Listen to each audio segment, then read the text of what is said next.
Bonjour à tous et à toutes et bienvenue à votre émission Business Matin qui vous forme et vous informe sur Business 24 Africain. Et vous faites toujours bien de nous suivre massivement. Aujourd'hui dans Business Matin, nous allons parler coopérative, nous allons parler également association, comment créer sa coopérative, pourquoi la créer. Pour répondre à toute cette question, un invité de marque qui va répondre à toutes nos préoccupations. Pour cela, il vous suffira tout simplement de ne pas bouger et de suivre cette émission. À tout de suite.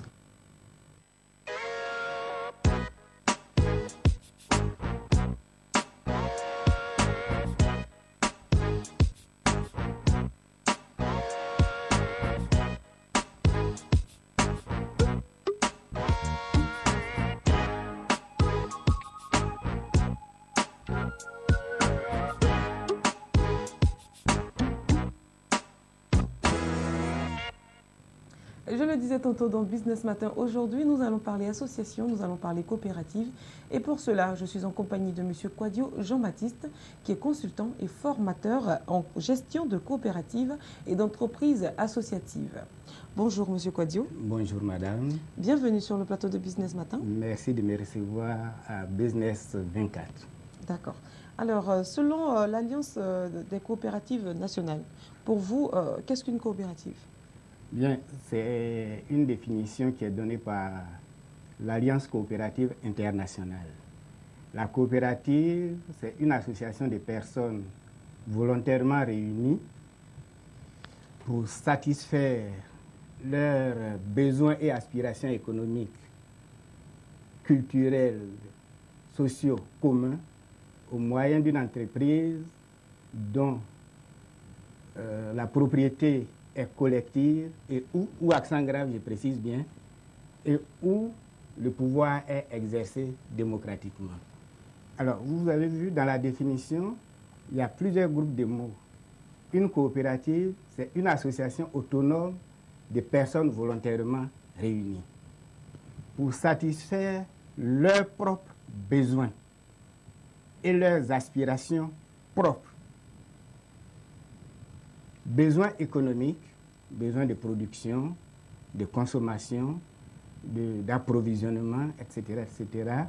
Besoins sociaux, école, hôpital, route, puits, etc., culturel, église. D'accord. Alors, est-ce qu'il y a une autre définition de la coopérative? Il n'y a pas d'autre définition de la coopérative, autre que celle proposée par l'Alliance coopérative internationale. D'accord. Alors, quelle est donc la typologie aujourd'hui des coopératives? Bien, merci beaucoup pour cette question parce que généralement dans notre pays, lorsqu'on parle de coopératives, les gens ne voient que les coopératives agricoles. C'est d'ailleurs très bien que les gens voient ça. Notre pays est essentiellement agricole. Alors, pour parler de typologie des coopératives, on distingue généralement 5 familles de coopératives. D'accord. Les coopératives d'entreprise, où les coopérateurs sont des entrepreneurs. Et c'est dans cette catégorie-là qu'on trouve les coopératives agricoles. Un autre exemple, dans la famille des coopératives d'entreprise, les coopératives d'artisans, les coopératives de commerçants, les coopératives de transport, etc., etc. Donc vous voyez que là, c'est des entrepreneurs. Donc ils forment une coopérative. C'est les coopératives d'entreprise. Il n'y en a pas beaucoup chez nous. C'est les coopératives d'utilisateurs, les coopératives d'usagers. C'est-à-dire, on peut parler là des coopératives de consommation, des coopératives scolaires, des coopératives de logement, des coopératives funéraires, etc. Mais etc. si on doit dire par exemple des coopératives funéraires, pourquoi pas dire en même temps des associations? Non. L'association n'a pas pour objectif d'enrichir ses membres. C'est là la différence entre la coopérative et l'association. Comme je l'ai dit dans la définition, la coopérative, c'est un regroupement de personnes qui veulent satisfaire, eux, leurs propres besoins au moyen d'une entreprise qui est gérée autrement que l'entreprise commerciale. Par contre, l'association, c'est un groupement qui va entreprendre des activités autres que dans le but de s'enrichir personnellement. Voilà. D'accord. Donc, votre question est très bien parce que c'est cette confusion-là que les gens font souvent. Et voilà pourquoi les coopératives ne marchent pas en Côte d'Ivoire. D'accord. Vous allez donc nous donner toutes les astuces nécessaires pour que la coopérative puisse marcher. Bien. Mais avant, Oui. déjà, vous allez nous dire comment on crée une coopérative. Bien. Créer une coopérative, c'est plusieurs étapes qu'il faut suivre. Comme je l'ai dit dans la définition, la coopérative, c'est une association qui se crée pour résoudre les besoins propres à une communauté d'hommes. Donc, dans un premier temps, il faut sensibiliser, la sensibilisation. Ça fait partie de la prise de conscience au niveau de la localité ou bien au niveau de la communauté. On a dit qu'ils ont des problèmes économiques, ils ont des problèmes sociaux, ils ont des problèmes culturels. Ils produisent le piment, l'aubergine, la banane, le cacao, et puis bon, ils ne savent pas exactement où aller. Donc, il faut les sensibiliser, leur dire qu'on peut résoudre le problème par et à travers la coopérative. Une fois qu'ils sont suffisamment sensibilisés, alors, comme toute entreprise, il faut faire une étude de faisabilité. Après l'étude de faisabilité, il faut faire un plan d'affaires. L'étude de faisabilité va démontrer la faisabilité technique, la faisabilité commerciale, la faisabilité financière, la faisabilité juridique, la faisabilité sociale de l'entreprise. Le plan d'affaires va intégrer un certain nombre de facteurs pour intéresser les futurs coopérateurs à se mettre ensemble. Vous comprenez, vous conviendrez avec moi que aujourd'hui, si on crée une entreprise, si on vient vous voir et qu'on dit on va mettre, je ne citerai pas de nom, tel ou tel nom, que vous connaissez la personne sur le plan personnel, vous ne serez pas intéressé par cette entreprise si la personne a commis des délits. Donc voilà, le plan d'affaires va intéresser les personnes extérieures à la coopérative.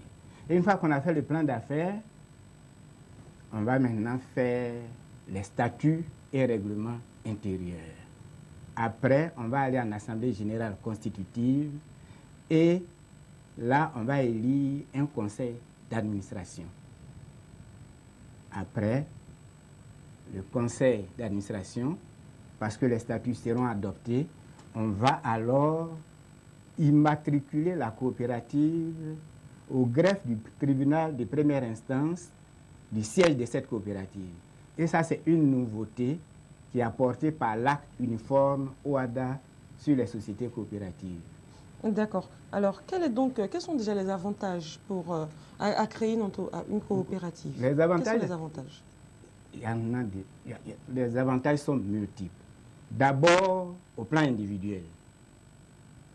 Peut-être là, vous allez me permettre de prendre un exemple après pour situer l'ensemble des téléspectateurs. Au plan individuel, il y a des avantages. C'est-à-dire quoi? On va pouvoir avoir, pour une coopérative agricole, les coopérateurs vont pouvoir avoir accès à des marchés inespérés lorsqu'ils sont tout seuls. Imaginez que je sois dans un village, que je produise, je ne connais que mon marché local. Alors que regroupé en coopérative, avec un bon directeur de coopérative qui a eu cette formation, il peut prospecter le marché local, le marché régional, le marché national, le marché extérieur. Tout seul, vous ne pouvez pas prendre votre sac de bananes et aller à Paris. Par contre, si vous êtes en coopérative et que vous regroupez tout ça, on obtient 10 tonnes, 20 tonnes, 30 tonnes de bananes et vous mandatez quelqu'un pour aller vendre ça au Burkina, au Nigeria, etc., etc. Donc, accès à des marchés plus porteurs. On obtient on vend nos produits à des prix plus élevés. Mais en même temps et parallèlement, on s'approvisionne moins cher en intrants. Imaginez une coopérative avec 1000 adhérents, 1000 coopérateurs qui consomment chacun 6 machettes par an. Ça fait 6000 machettes. Mais lorsque vous avez un bon directeur, il ne s'adresse pas au marché local. Il vient voir l'usine qui fabrique ces machettes et lui dit, écoute, moi, j'ai 6 000 machettes à acheter dans l'année. Alors, automatiquement, les prix d'achat des machettes vont baisser. Donc, vous voyez qu'au plan individuel, on vend à des prix plus élevés, on achète moins cher, donc la marge augmente. Ça enrichit le coopérateur, ça résout un problème financier. Maintenant, au plan collectif, et c'est là que je vais prendre l'exemple pour qu'on comprenne mieux. Aujourd'hui, si vous allez sur le marché local, en tout cas moi j'ai fait le test, le kilo d'igname venant de Bondoukou, vous l'avez à peu près à 300-350 francs sur le marché à Abidjan. Et pourtant, le kilo, il se prend à 60 francs, 70 francs à Bondoukou. Vous voyez la marge. Bien. Supposons que les planteurs d'igname de Bondoukou, par exemple, se mettent en coopérative. Et que cette coopérative achète d'igname avec les planteurs, même à 70 francs au départ. Les frais généraux, transport, manutention, location de tout ça, globalement, ça tourne autour de 30 francs au kilo. Donc, le kilo revient à 100 francs et on le vend à 300 francs. On a une marge de 200 francs par kilo. La coopérative va donner 100 francs par kilo au producteur. Donc, 60 francs plus 100 francs, cette fois-ci, le coopérateur à Bondoukou, le producteur obtient 160 francs du kilo de l'igname. Pratiquement le double de ce qu'il gagnait quand il était tout seul. Tout seul. Donc, il a intérêt à se mettre en coopérative. Maintenant, on a dégagé une marge de 200. On a donné 100 francs au coopérateur. Il reste une marge de 100 francs à la coopérative. Si vous multipliez par les 10 000 tonnes d'igname produites par Bondoukou, ça fait pratiquement 1 milliard que la coopérative engrange. Mais avec ces milliards, s'il y a une école à construire, s'il y a l'extension des classes à faire pour résoudre le problème de surpeuplement, ils n'ont plus besoin d'aller jusqu'au conseil régional. Ils n'ont plus besoin d'aller jusqu'à l'État. Si le centre de santé n'est pas pourvu en médicaments, sur les milliards, on prendra une partie pour doter le centre de santé. On va entretenir les pistes rurales. On va... enfin, les avantages au niveau individuel, vous avez dit tout à l'heure, le paysan est passé de 60 francs le kilo à 160 francs le kilo. Ça, c'est au niveau individuel. Et puis, au niveau collectif, c'est ce que je viens de citer tout à l'heure, et ça fait partie des principes coopératifs qui sont, on le verra tout à l'heure. Mais ce n'est pas fini. Lorsque vous allez décider au niveau de la coopérative de bâtir des écoles, de construire des hôpitaux, mais ça va faire appel à des entreprises. Ces entreprises vont embaucher de la main-d'œuvre. Donc, pour pouvoir créateur d'emplois par les coopératives. D'accord. Voilà. Alors, avec vous, on vient de voir pratiquement les avantages donc, à se fédérer, on va dire, en coopérative. Oui. Alors, très chers téléspectateurs, sachez, vous, tous ceux qui nous prennent en marche maintenant, que je suis en compagnie de M. Kouadio Jean-Baptiste, qui est consultant formateur en gestion et des coopératives et des associations. Aujourd'hui, dans Business Matin, nous parlons de la création des coopératives, de la création des associations. Il vous suffira donc de suivre ce numéro avec beaucoup d'attention, toutes les informations nécessaires donc à la création, pourquoi pas, de votre future coopérative. Nous allons continuer donc avec M. Kouadio Jean-Baptiste. Vous allez donc nous expliquer un peu maintenant la gestion d'une coopérative. Bien, merci beaucoup pour cette question. Vous voyez que si vous prenez, je peux citer le journal, puisque c'est un quotidien national. Si vous prenez notre quotidien national, si vous allez à la page des annonces légales, vous allez voir que tous les matins, il y a plusieurs coopératives qui publient leur avis de création. J'en parlais tantôt, il faut se faire immatriculer. Donc, les avis d'immatriculation paraissent dans Fraternité. Là, on a fait des statistiques depuis le mois de mars jusqu'à mars 2015 à maintenant. On a vu passer plus de 1500 coopératives qui ont été créées sur les 3 derniers mois. Enfin, qui ont été immatriculées et pour lesquelles les avis sont parus dans le quotidien national. Ça veut dire qu'il y en a d'autres pour lesquels les avis ne sont pas encore parus. Or, tout à l'heure, j'ai parlé de pouvoir créateur d'emplois. Pour que les avantages qu'on a cités là soient effectifs au niveau du coopérateur et au niveau de la communauté, il faut que la coopérative soit bien gérée. Mais bien gérée, c'est quoi? Gérer une coopérative n'est pas une mince affaire. Parce que je vous ai dit dans la définition que c'est à la fois une association et une entreprise. Donc c'est une organisation à caractère hybride. Il faut savoir gérer l'association, il faut savoir gérer l'entreprise. Donc, nous allons partir pour gérer une coopérative, parler de la gestion du groupe coopératif, c'est-à-dire de la gestion de l'association. On va voir comment satisfaire les besoins des membres. On va voir comment faire la promotion de leur économie. On va voir comment fonctionne l'association. Est-ce que les assemblées générales se tiennent et correctement? Est-ce que le conseil d'administration fonctionne correctement? Donc le gérant a pour tâche de faire respecter toutes les règles, tous les statuts et règlements intérieurs de la coopérative, ce qui n'est pas souvent le cas dans notre pays. Donc, pour faire cela, on a besoin de leaders coopératifs et ces leaders coopératifs vont aider le directeur à manager le groupe coopératif, c'est-à-dire l'association. Après, il faut gérer l'entreprise coopérative. Donc, il faut planifier, planification à long terme, planification court terme, planification tactique. Donc, on parlera de planification stratégique, planification opérationnelle, planification tactique. Vous comprenez avec moi que ce n'est pas le jeune homme ou la jeune fille. Lorsqu'on est réunit sous le manguier, on dit, bon, toi, tu viens être directeur parce que tu es parti à l'école. Il ne sait pas faire la planification parce que ça s'apprend. Après la planification, il faut organiser. Organiser, ça fait référence à organigramme. Donc, il faut dire, j'ai planifié, j'ai fait des prévisions, mais qui va faire quoi, avec quels moyens? Donc, c'est dans l'organisation qu'on va faire la location.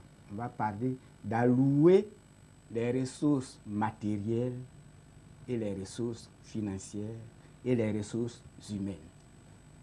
Après, il faut diriger la direction, c'est-à-dire coordonner toutes les activités pour qu'il y ait une harmonie lorsqu'on avance dans le temps, pour éviter qu'il y ait des dysfonctionnements qui viennent contrecarrer le plan qu'on a prévu. Donc, il faut diriger. Mais pour diriger, pour être directeur, la direction suppose l'autorité institutionnelle, c'est-à-dire quelqu'un vous nomme directeur, généralement, c'est le président du conseil d'administration, mais il faut avoir une autorité de compétence. Et l'autorité de compétence, c'est la connaissance de la coopérative. Et la maîtrise du sujet. La maîtrise du sujet. Or, ça, en Côte d'Ivoire, on n'en a pas beaucoup. Voilà pourquoi nous faisons de la formation en gestion des entreprises coopératives. Mais après, il faut contrôler. Il y a plusieurs types de contrôle. Mais pourquoi pas? C'est là, ici. Une fois qu'on a fait l'entreprise coopérative, il y a ce qu'on appelle la gestion des services d'appui aux coopérateurs. Je prends l'exemple d'une coopérative agricole. Vous avez les coopérateurs, ils ont des productions. Qualité, problème.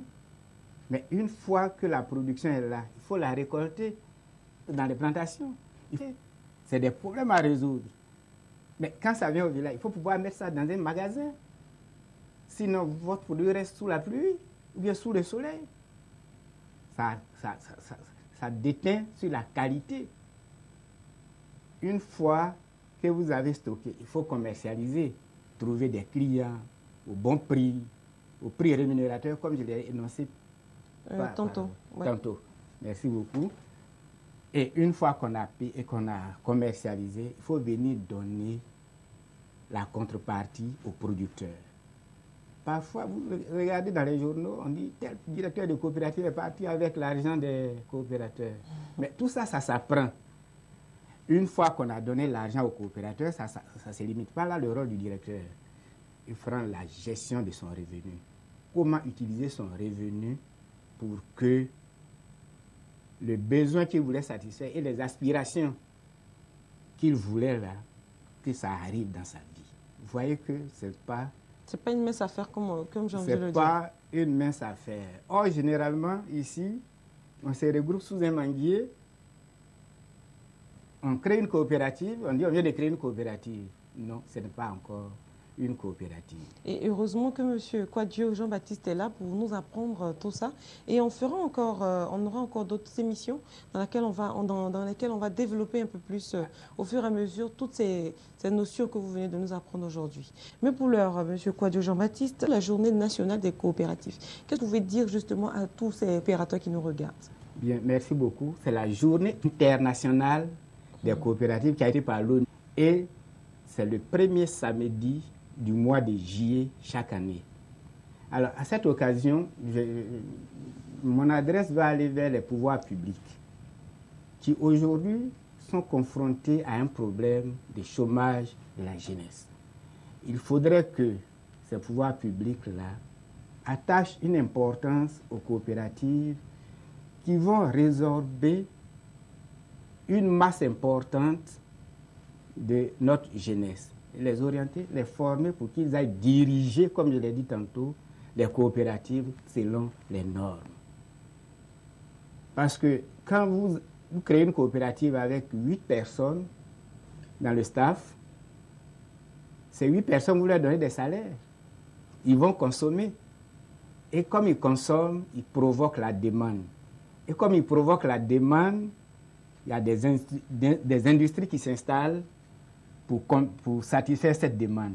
Donc, ces industries qui s'installent, elles aussi, vont embaucher.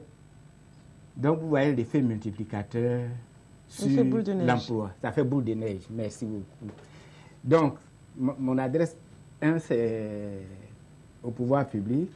2, dans notre pays, aujourd'hui, nous avons ce qu'on appelle les conseils régionaux. Vous voulez dire en Côte d'Ivoire, hein? En Côte d'Ivoire, oui.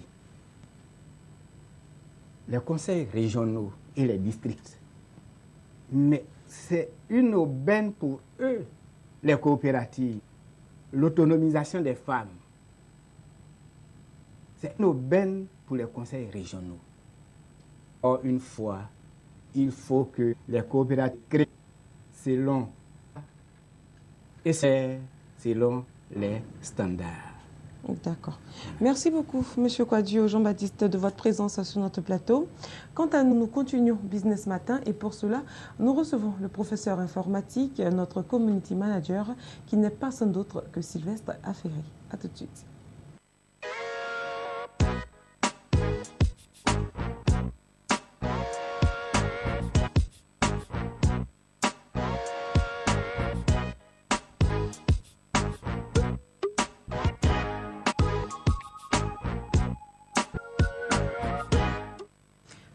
Non. Bonjour Sylvestre Affery. Bonjour Noélie, bonjour à nos téléspectateurs. Alors, qu'est-ce que vous avez comme information pour nous aujourd'hui? Alors aujourd'hui, en fait, je viens apprendre à nos téléspectateurs à pouvoir améliorer la lecture des vidéos sous-titrées sur YouTube. Alors, généralement, lors de la lecture des vidéos sur YouTube, on a du mal à lire le texte. Et on peut créer des sous-titres jaunes à des caractères plus grands. C'est plus facile en fait de le faire. Il suffit de cliquer sur l'icône des sous-titres captation, puis sur options. Une fois que c'est fait, on peut alors personnaliser le style du texte en changeant la couleur, augmenter la taille et régler la transparence du fond. On clique sur Donne quand on a fini et sur Reset pour mettre les réglages aux valeurs d'origine. Voilà, si on veut revenir, je vais dire, aux valeurs précédentes. Donc la modification est immédiate et dès que c'est fait, c'est appliqué en même temps et on peut, je vais dire, lire nos vidéos sans problème. On peut aussi appuyer la touche plus ou la touche moins pour agrandir les lettres ou réduire les lettres pendant que nous sommes en train de lire la vidéo sur YouTube. D'accord.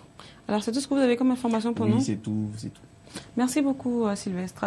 Nous recevons un autre professeur. Il s'agit tout simplement d'Alex Mokhtar qui vient sur le plateau pour nous parler dans Panorama d'actions innovantes et novatrices en Afrique. A tout de suite.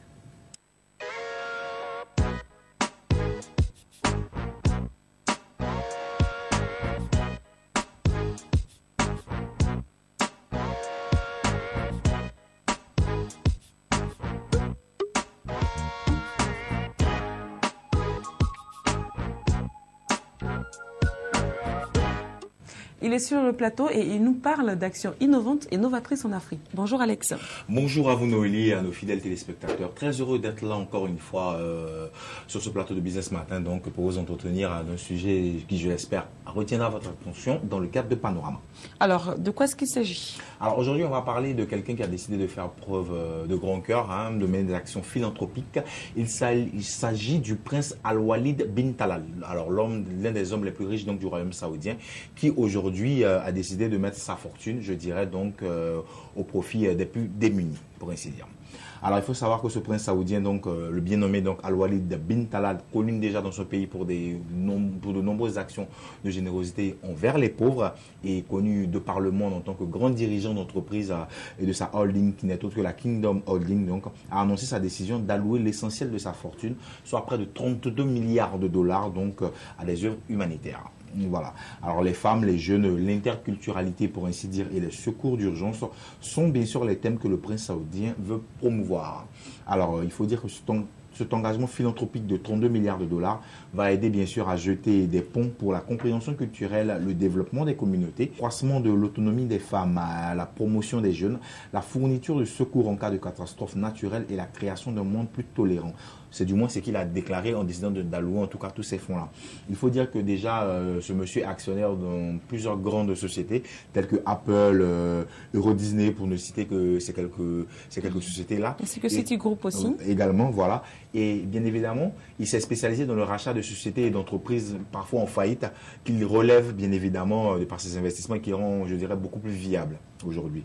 Alors donc, il est aussi connu dans le monde arabe comme étant quelqu'un de très progressiste avec des idées, je dirais, assez occidentales, histoire de faire bouger un peu les lignes dans le monde arabe, quand on sait que c'est un milieu assez fermé où les idées sont parfois un peu, je dirais, préconçues et on est un peu carré pour parler un peu de cette façon-là. Donc, il a décidé de venir en aide aux plus pauvres, d'ailleurs, et pour ce faire, il a décidé donc de travailler en partenariat avec la fondation Bill Gates qui va l'aider, bien sûr, à mettre en œuvre cet ambitieux projet-là. D'accord. Merci beaucoup, Alex, pour cette information très croustillante et très innovante. Business Matin pour aujourd'hui, c'est fini. Nous nous retrouvons très prochainement pour le prochain numéro. Et quant à moi, je vous dis bonne suite de programme sur Business 24 Africa.